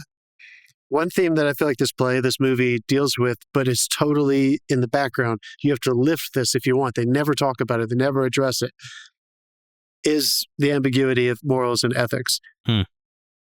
Ethically, I feel like this is a clear and concise tale of how to pursue justice from like a legal point of view. Morally, this is just it's just fucked up all the way around. It's funny, because the affair becomes a minor thing because they skip over the whole trial and come back weeks or whatever later, and the two guys are having a discussion about the letter, and they're having a discussion like it's nothing, and I'm like, there's no fist fight, there's none of that drama. They're just talking about it like it's a thing. And think about what he's saying. Exactly, I was just about to reference that. When Mark Halliday comes back in. And he has his pitch for Windus, her husband, so dumb. It's such an awful pitch. To confess to his crime. Why would anybody take so that he'll go to jail? He's saying that under the pretense. He doesn't know he did it. Well, he doesn't know he did it, but what he does know is you committed the crime that you actually did in real life. But he doesn't know that Windus knew about the letters, that he knew about the affair. So this is after the trial. So he's basically saying, I know that you know that your wife is in love with me and we're going to run away together. And I'm asking you to go to jail so that she can live and be with me. Yeah, isn't that crazy? Right? This is like...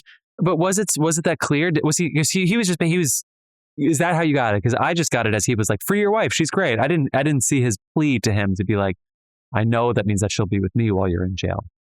Which is exactly what I'm saying, though. I think you have to lift that a little bit. It's not in your face because of the civility, the parlor manners of this. So that's in the performance. That's in the performance. His objective is save her life. Yeah. I think his want is to still be with her. And he's like, easy for you to say. Well, what is it when he says like, well, you did this, and he just goes, thank you.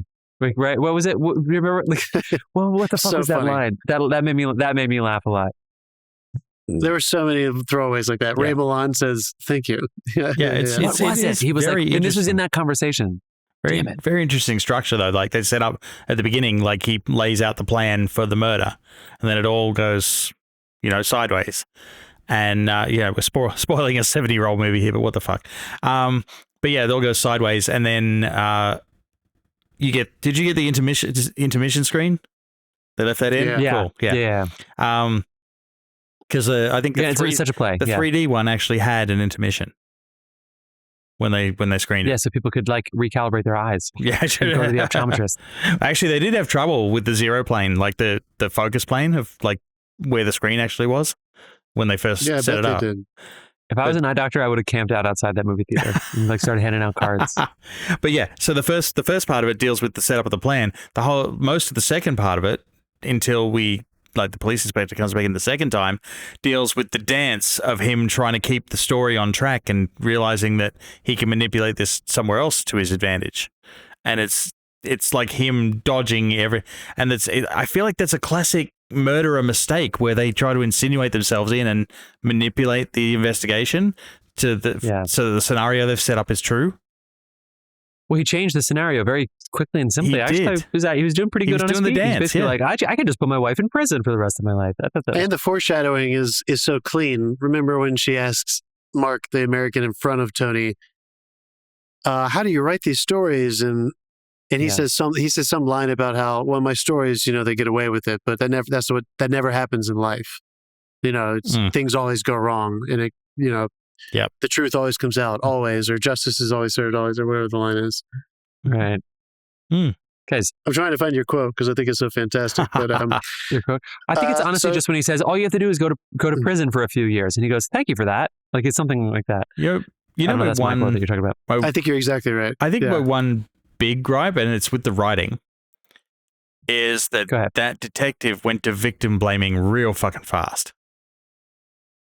Yeah, but it's also there's sexism and stuff too. Yeah, but it was just like, you sure you didn't let him in?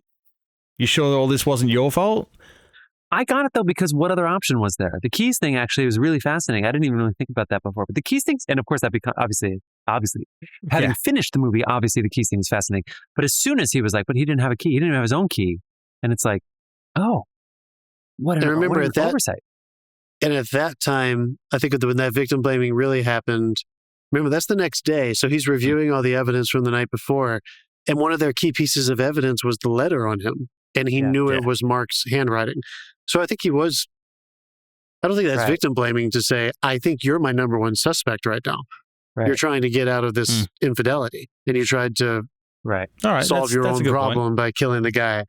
I will say, though, we were talking about, what did I joke about earlier about inappropriate? Oh, yeah, the Apache, Burt Lancaster. Yeah. We have a terribly homophobic. And it's not homophobia when it's law, unfortunately. Yeah. I guess it is homophobia. It's just instituted when he tells his deputy inspector, when he gives him the handbag to take back to the station, he's like, don't walk around like that. You'll get arrested. Yeah, that was hilarious. Put it in and that guy had it over his shoulder. I bet you Alfred Hitchcock cast.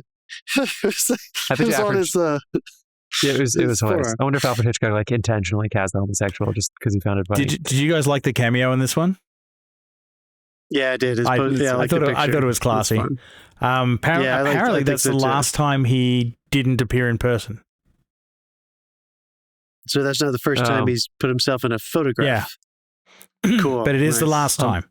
So, did you guys know that Grace Kelly's father was a 3-time Olympic gold medalist? For what? Sculling. Her genes for what? Are pretty good. Yeah. Sculling is the only surprise to me there. Sculling sounds sexual, but it's not. It's actually, or I think it's a single person boat. I don't know why the fuck it was called Sculling. Isn't that he was a very successful brickwork contractor. She grew up in Philadelphia, which is unbecoming of her and her family, I would say. But is she? Guys, let's put it like this really quickly. Is she what? Is she British? Is that what you're asking? No, she like she's like top 10 movie star, like all the full package, like every single thing. Like she is she's so stunning. gorgeous. Is that what you're stunning, saying? But she's also really good. All right, let me walk us through because I thought this was fun. I looked through this earlier today just because I wanted to know, like, how early was this in her movie career? This woman, this is so insane. This woman started approaching the industry in 1949. She made, in 1952, she did have that small role in High Noon, right? Yeah. But she was doing TV from when 49. When the guy was retiring because he was 60 and he was like, I just want to be with my wife. And you're like, your wife is 18. This is weird. And she's like way too pretty to be. Oh, my darling. I forget how that song goes. So we have that in 52. In 53, Magambo, which is some movie. She's in that. And I think she did have a lead role with that. Her, Ava Gardner, Clark Gable. Big deal, right? But this year, 54, is when it really takes off with her. And just to remind people, I know you read them, but Dial In for Murder. This was shot in 53. It was shot. Well, yeah, so it came out in 54, right? So they shot it and delayed it until the play finished its run. It's okay, like a modern thing. Okay, so Dial In for Murder. This is this year. Rear Window, The Country Girl, Green Fire, Bridges of Toko Reed, To Catch a Thief, and then To Catch a Thief was 55. 56, The Swan. 56, High Society. She becomes a princess.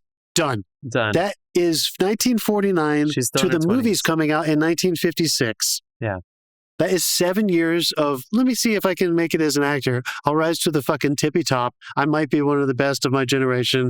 I become a fucking royalty of Monaco. I'm done. I mean, unreal. Mostly for those Hitchcock movies and the Country Girl, do we think of her that way? Yeah. Right? And she loved older, wealthy men because she was also dated and perhaps engaged to Oleg Cassini, who was a fashion designer who designed for Jacqueline Kennedy, among other people. That's who she was dating before she met the Prince Rainier or whatever of Monaco. So she had a type. She knew what she wanted.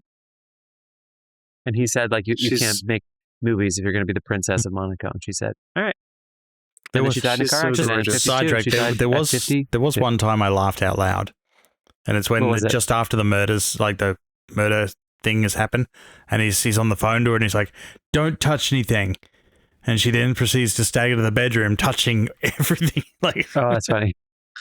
Opening the window. And like, don't touch. Did you guys like the actual? Did you like the fall onto the scissors? Yeah, that was. I thought it was fun. Yeah, it was. And did you like how there was no blood? Yes, there was no blood. And there was a little spot after he got up. There was like a little spot. Was there? Oh, I don't even think I when he got up, the next day when the crime scene thing came, there was like a little round spot on the ground. Yeah. Super cute. A ton of spinal fluid, but no blood. Really fun. I don't know. I want to throw this out because what drinking movie? Days of Wine and Roses. We talked about not too long ago. Yep. Yeah. And I told y'all that was maybe my second favorite like drinking movie, because my first favorite was Billy Wilder's The Lost Weekend, which is what Ray Milland won for. Earlier in 1940 something. I can't remember when that movie came out. Last Weekend, yeah, Billy Wilder. He is a magnificent actor. I think it was the year before, actually. I think it was like the year before. Was it literally 53? I wrote it down and I can't find my notes. I don't know what happened to my notes. My notes got fucked. All right, whatever. Well, unbelievable performance. He plays very much an American without... is he British or American? The Lost Weekend was 10 years before. It was 1945. Yeah, it was. Yeah, I thought it was much earlier than that. Anyway, he's just such a good actor. This was so much fun seeing him in something that was so different from what I think of him from The Lost Weekend. In the Welsh town, he's Welsh. Holy shit, he's Welsh. Wow, he's Welsh. That is really impressive. But I could understand him. He was born in the Welsh town of Glamorgan. Glamorgan, that doesn't sound too bad. Yeah, Was that only half the word? Is there more? I'm sure it's it's Glamorgan, but it has 56 letters. Did you do the Deliverance theme when you said that Welsh town? Like, oh man. Well, have we run out of things to say, you guys? I think so. What did you really like about it, though? Because I both feel like you both were soft around the edges. No, I really liked. I liked the crime. I thought it was all compelling as fuck. I thought I was fascinated by the key, them trying to pull it off, the switch, blaming her, blaming Frank, not Frank. What's his name? Mark. I loved. I thought the detail was great. Dave. I thought that was really special, and I was really, really fascinated by it. I think the first part dragged a little bit, but and it was a little claustrophobic in there. But I really appreciate it. I really, really, really, really like it. All right, you're giving out the acting award. Who are you giving it to for the movie? This police chief. I hate to say it, but she's so stunning that it's hard to not just like have her just like to see her face when she has the dress and the whole sequence where she's getting, it's hard to be the abused woman. It just is in these movies. It's hard. Nobody wants to do that. And she, she's not abused because she does this to herself. But the filmmaking of that scene is answer the phone. You're tired. You're a little weak because of that. And then somebody tries to murder you. And then you get, then you're choking and stuff. And it's a hard scene to act. It's a really hard scene to act. She really does a good job. But she actually argued with Alfred Hitchcock over that scene as well, because they originally had a big gown for her to wear, a big expensive like dressing gown. And she's like, no one in their house would get out and put on a big expensive dressing gown to go and answer the phone. She's going to answer it in a nightdress. And they did it. She looked good. And I appreciate your choice, Grace Kelly. Wait a second. And he was like, actually, she made the right choice. As soon as he saw her in that frame, she was right. Yeah. Well, he allowed her to make her wardrobe choices for the rest of, like, they're working together, apparently. Was this before Rear Window when they filmed it? Like, what was the order? I think so. Based on what Dave just said, it must have been this because it was delayed a year. Yeah. The Rear Window was probably shot closer to the release in 54. Man, she's perfection. She's amazing. But I think I'm going with John Williams. I love Ray Milland's the subtlety and like the head, the intellectual acting, the slight tone shifts. That's not easy to do. But at the end, so good. John Williams, though, finding that humor, that could have been such a boring role. And it wouldn't have been because Hitchcock would not have cast a boring actor, but it's all just information. He's a gotcha character. And that's all just, we're talking about the police chief, right? Yeah, because he reprised that role from the stage. Good for him. Yeah. Well, there you go. He fucking nailed it. So this came from the West End, I'm assuming, not Broadway. I guess, yeah. It has to be. I just know it was on stage. So it could have been put on over here. Yeah, they probably threw it up over here at one point. Those fucking Brits are everywhere. He nailed it for me, though. God, I thought he was so funny. He really had me laughing. Yeah. Everything, all of his little responses, the little throwaways. And he was just so fucking proper as well.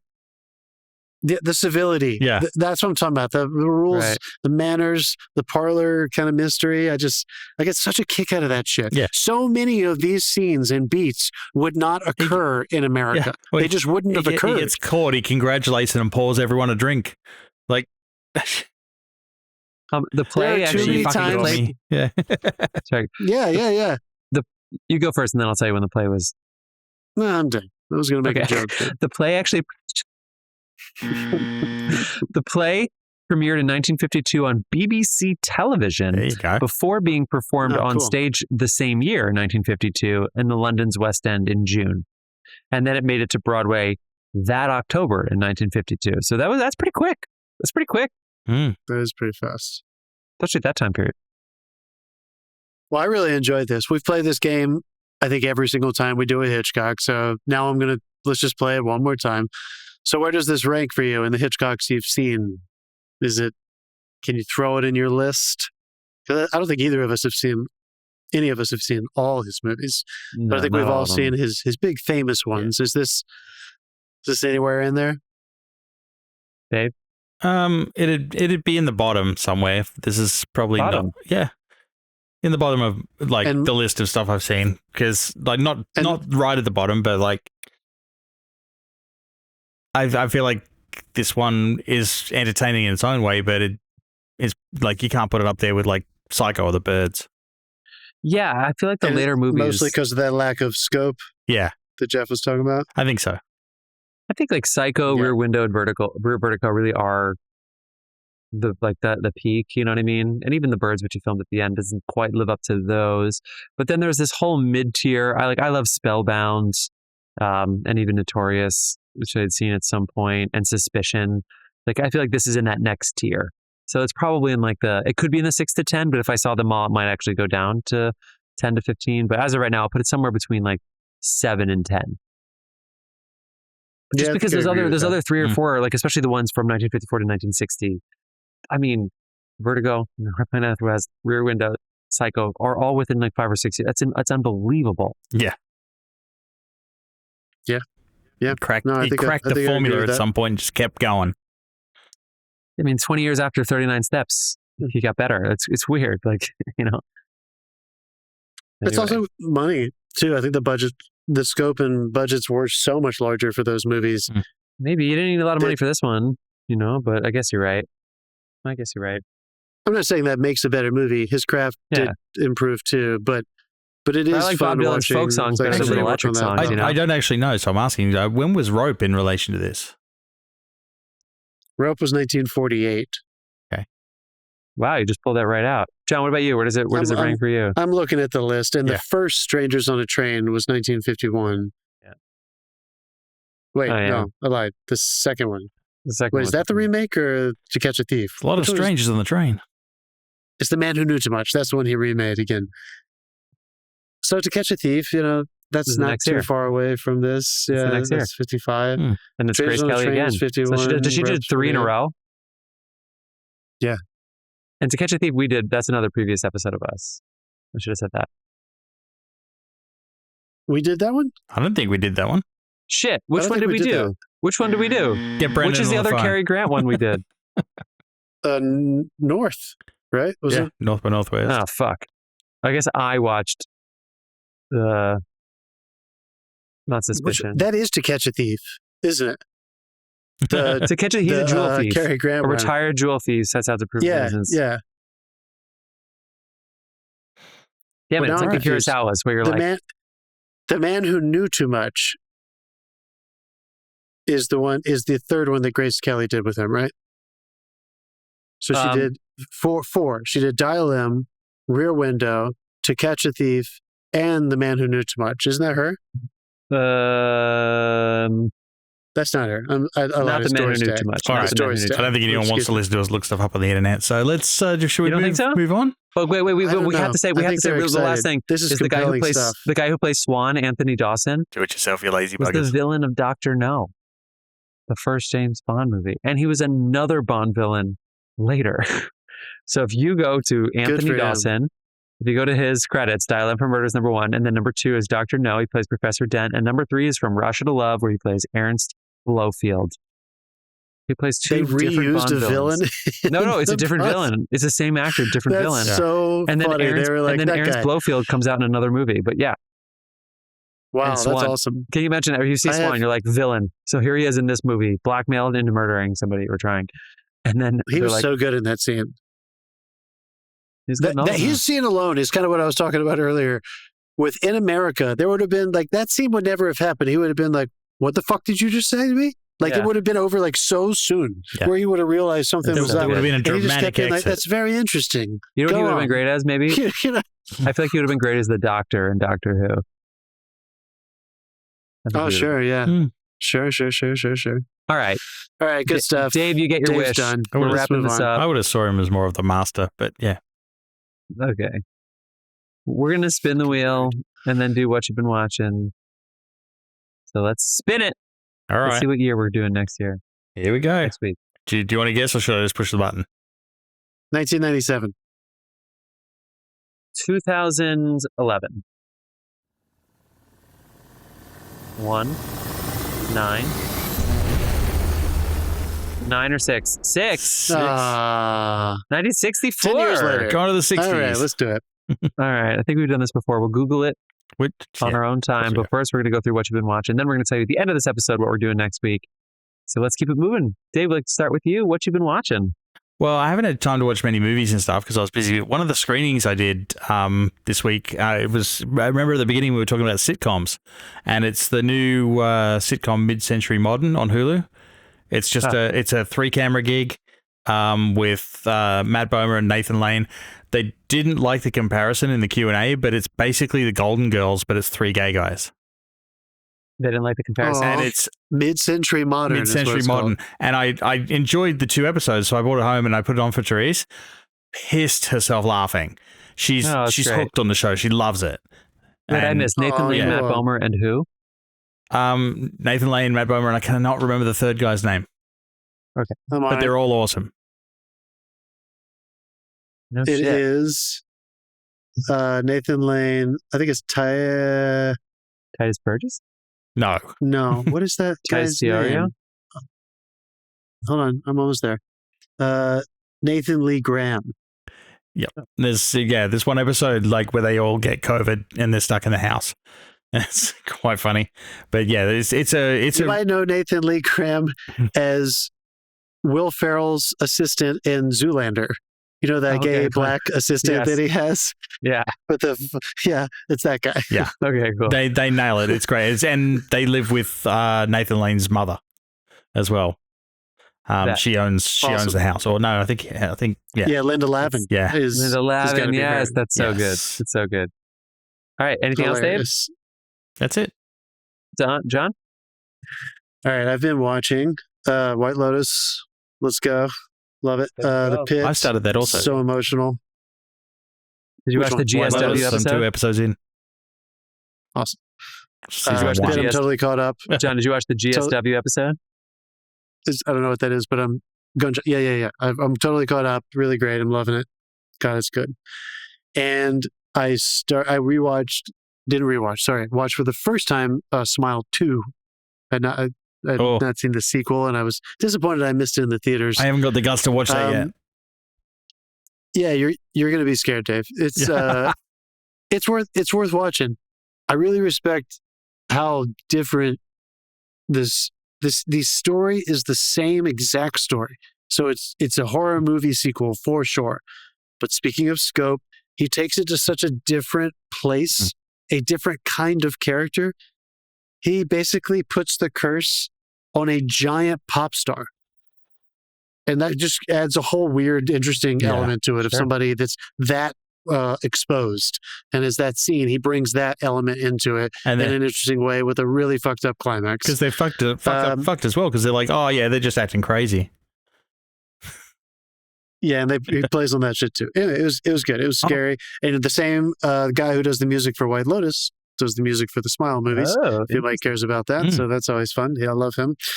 And I also we watched both episodes because I think they're only half hours of The Studio, the Seth Rogen Apple TV show that I mentioned earlier that is all about a person Seth Rogen plays who becomes the head of one of these legacy studios, and he wants to make like good movies that are also box office successes, and that is just an anomaly that's almost never existed, but it certainly doesn't exist now. And it's just the comedy of what's happening, all the fucked up shit that's happening with the industry.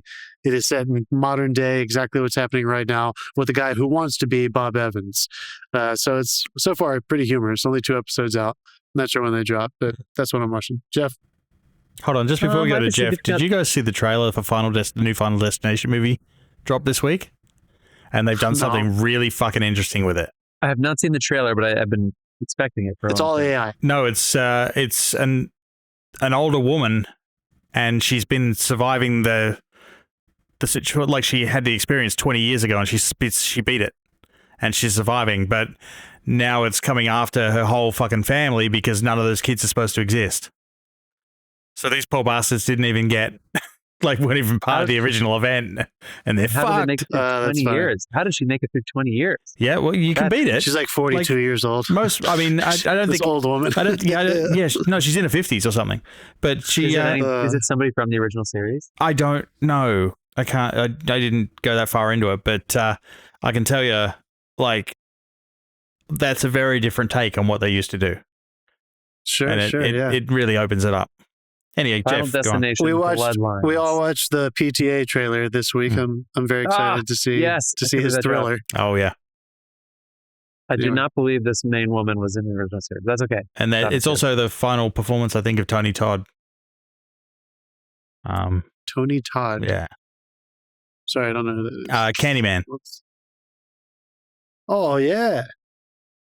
Cool. Awesome. Yeah. What did he like it? Because he passed away last year. Yeah. After the filming of this. Okay. Yeah, 2024. Sorry about that. 54-24. Awesome. All right. God, he was 6'5". Yeah, he's 6'5", Jeff, and he had the most recognizable voice in the fucking world after maybe Morgan Freeman. I'm with the significant other who likes to watch murder series and documentaries. So we watched the Luigi Mangione one. I think I'll refrain from speaking about it, but did you watch the one I watched on Max or the other one? It's like not even an hour, Peacock. right? Yeah. Okay. Yep. Mm-hmm. Watch that. Let's see. We watched one about the Twister in Joplin, Missouri. Which is very realistic, by the way. It's pretty fucked up. You should see it. There's some pretty good footage of this Twister. Pretty fucked up. I have a gripe about them next week. I was going to do it this week, but I'll do it next week. We'll gripe about watching these series and how they make people like say shit that they don't want to say. Don't gripe too much. Anyway, she loves these shows and she's been looking at methods. So, you might not survive the night. Hey. Well, and we had 2 episodes of Severance left, and we watched the second to last episode. I don't know how she doesn't mind. She was like, "You can watch the finale without me." I was Severance? Like, all right. Yeah, guys, is it really good? Like, I didn't love the first season. I respect it, and I think it's a good show, but it's gotten such hype around it, and I think it was too overhyped for me the first time, and now I feel like the second one is even more overhyped. Is it really that good? It's kind of like this generation's Twin Peaks in weirdness alone. The storytelling comes and goes. They're just being weird for the sake of being weird sometimes, but that's it. I liken it more to Westworld, where it's like the mystery is the show. And so they don't know how to do anything while also keeping the mystery alive. Yeah. So they're being weird for weird sake. Westworld had way better twists. What I would say, there were just too many twists in that one. And then I was like, every time I'm twisting, I'm like, can I fucking get something? Like, I honestly, at that into Westworld, I was just like, I would rather have Tessa Thompson doing than Robot than actually like trying to, like, anyway, I just feel like I was never getting to the center of the onion. With Severance, I would say it's like, instead of like, it's just a lot of noise, it's like all cinematography, not enough direction, not enough story. So much cinematography and not enough story. And I'm still fucking mad. Set the gripe timer. We're doing a late gripe. Yeah. Set the gripe timer. I love it. So the shortest episode of the series so far is the Patricia Arquette one in like the middle of nowhere where there's like the Lumen factory that's desolate. And the whole episode is just her, right? If you've seen it, you know what I'm talking about. And it's another Ben Stiller episode. So he did the 2 outdoor ones. He did the one with like the retreat. The first half was really dragging. And then the second half, where John Turturro outs Helly as being the other Helly. That was pretty interesting. Whatever. Okay. Anyway, fucking Patricia Arquette one. The tagline, which yes is marketing, but whatever. The tagline was discoveries are made. But here's the thing. Patricia Arquette's character goes to this town to hide away, and she doesn't discover anything. She already knows. In the last she's 5 looking seconds. for something. But she's looking for something. Don't spoil it. I'm not. She's looking for something that she already knows exists, and then she finds it. That's it. But she doesn't make the discovery. So I'm literally sitting there going, who made the discovery? Me as the audience? I didn't even fucking need this discovery. This should be a cold open at best. I did not need, and it's only a 30-minute episode, which means that it was shoehorned in. It meant the first season was 8 episodes, and then Apple said, we need 10. That was only 30 minutes. That fucking 30-something minutes. It was the longest, hardest to watch fucking episode they had. It was so ridiculous. And I get the idea of like, your mom died and all this stuff. It's like, you literally let the character go and the show didn't miss her. And now I have to go back and feel bad about her mom dying years ago. Like it was so fucking stupid that by the time we got back, I was like, they better give me some shit now. They better get this fucking shit back on track now. And then episode 8 didn't. They tried to do some setup shit. And then episode 10 had some really good moments. I liked the final moment, the final sequence. Yeah, that was good. The final decision, I'll say, in the finale, literally the last 5 minutes. But that fucking marching band, it's just fucking noise, and I feel like they're just serving themselves and not us. So I got fucking mad at Severance, and it was well done. It was well done. You're making me. When people see it, When people see it and say, ooh, you actually don't know if they're going to say it was amazing or, ooh, what a fucking nightmare. Like, you don't know if they're going to say like good or bad. I'm doing a Q&A and then somewhere in the next couple of weeks with Mr. Milland. Oh, cool. Yeah. They did him so fucking dirty. They set him up this season. They set him up for this amazing arc. And that's what they do at the end of his season. They do that. They set him up in this arc. I loved that. I loved what they did. I'm feeling nostalgic. I'm feeling nostalgic for Jeff complaining about television shows. That took me back to Obi-Wan a little bit. That fucking marching band. So is the marching band severed? The marching band severed? And then that one fucking speech is going to... And then you had the one guy get his resignation denied just so we can come back and move a fucking candy machine? It's bullshit. If you go back and think about it, and all the fucking lamb shit, and if I never hear the word "cure" again for the rest of my life, I'll be fucking happy. Last episode, I'm gonna stop you. No, because they don't get it. Yeah. No, he won't get it. He won't get it at all. We don't even know what we talked about at the end of the episodes. None of us know what movie we picked until we go back and re-listen. You're not gonna remember the next 10 minutes, that's for sure. And then I watch Adolescence, and it's fucking amazing. It's fucking awesome. The restraint you have shown talking about Severance, if that was what was inside you. Oh my God, discoveries are made. I wanted to break my fucking TV when I finished that episode, and I was like, I didn't discover a fucking thing. Nobody on this room discovered settings on. That'll show them. Show the fucking sports settings, Dave. You turned my sports settings up 4 years ago. Oh my God. The fucking discoveries are made. So neither of you guys have taken a chance on those shows I recommended, huh? Not yet, but it is. That's also what I'm hearing. That's also what I'm hearing. You know, they have so much rope. And the estate, what did I call it? The Polish spy one? That was so good. Jeff, you're going to love that show. Anyway, Adolescence is amazing. Watch it. And John, the acting in that third episode is fucking incredible. You got to do it. I mean, it's only 4 episodes. It's only 4. And honestly, I'll just say right now, the 4th is, it's probably going to be moving. Watch it with Elizabeth. It'd be great. The 4th is the worst episode of the series, but you need it at the same time. But it's the least interesting one. The 3rd is the highlight for sure, and then the 1st episode and the 2nd episode are really great, obviously. But the 3rd episode is the one. That's the good shit. Cool. That's the one. That's awesome. All right, let's get into we're gonna listen to some Dawson. We're gonna make a pick. Let's go.